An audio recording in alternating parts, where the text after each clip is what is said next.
President John F. Kennedy speaks at a press conference August 1, 1963. More than 50 years after President John F.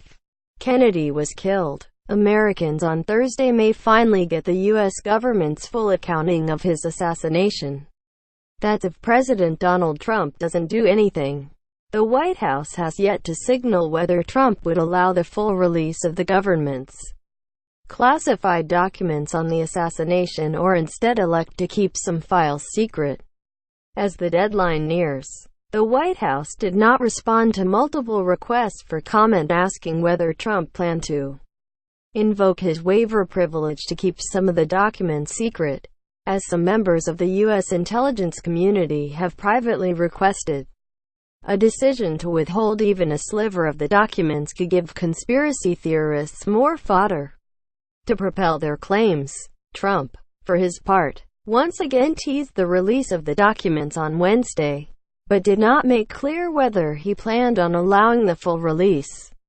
In a Saturday tweet, Trump said he would allow the release of the documents, subject to the release of further information. Trump could block the release of certain documents if he finds an identifiable harm to the military defense, intelligence operations, law enforcement or conduct of foreign relations, and if the identifiable harm is of such gravity that it outweighs the public interest in disclosure. According to the President John F. Kennedy Assassination Records Collection Act of 1992, the deadline comes 25 years after the enactment of that law, which mandated the release of all government documents related to the Kennedy assassination in an attempt to quell conspiracy theories that have long swirled around the assassination.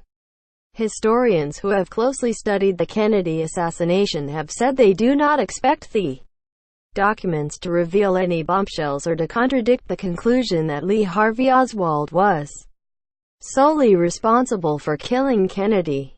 Still, the files will give Americans a fuller picture of how the 35th U.S. president was killed and the ensuing investigation into his assassination. There's going to be no smoking gun in there.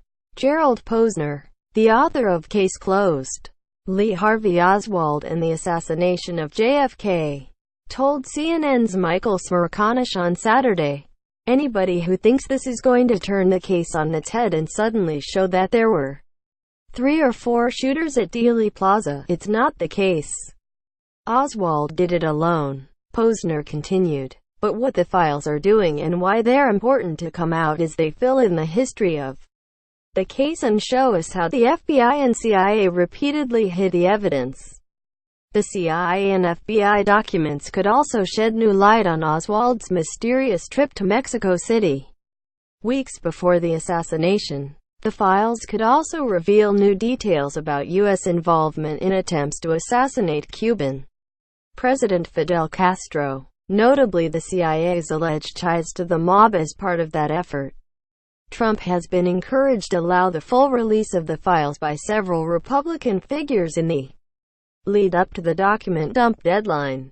"No reason to keep hidden anymore," Senate Judiciary Committee Chairman Chuck Grassley, R. Iowa, tweeted earlier this month. "Time to let American PPL Plus historians draw own conclusions."